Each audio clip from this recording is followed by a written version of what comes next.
नमस्कार जय जगन्नाथ आज नवरात्रि थर्ड दिन तो आज तो मोर ए गाधपथ सरीगला पूजा हम मुझे पूजा देखा तो चलतु मिसिक जा पूजा देखा।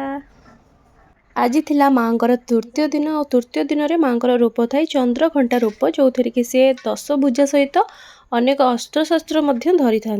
तो सकाळु सकाळु सब कम सारिकी माँ को ये गाधुआ पाधुआ करके भलसे पूजा करदेलु आरती भी करदेलु।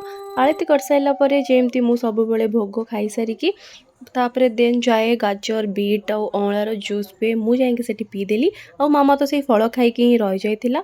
तापर एबे तो चैत्र मास चलती तो चैत्र मास मंगलवार पूजा हम तो ये आमर 12टा बेले चैत्र मास मंगलवार पूजा होमें समस्त देखा आसीचु।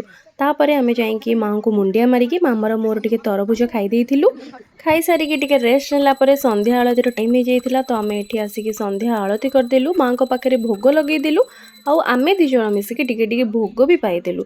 तो ये भोग पाई सारापर आमर लास्ट खाद्य आज थिला दिनर सेटा हूँ छेना तो ताकू भी आम खाई तो यह तो थिला नवरात्रि थर्ड डेज आम केमती कौन कलु आपण मानक तो मुझे सब सेयार कली। तो फोन देखा आम काली से जाए रोचे बाय गुड नाइट।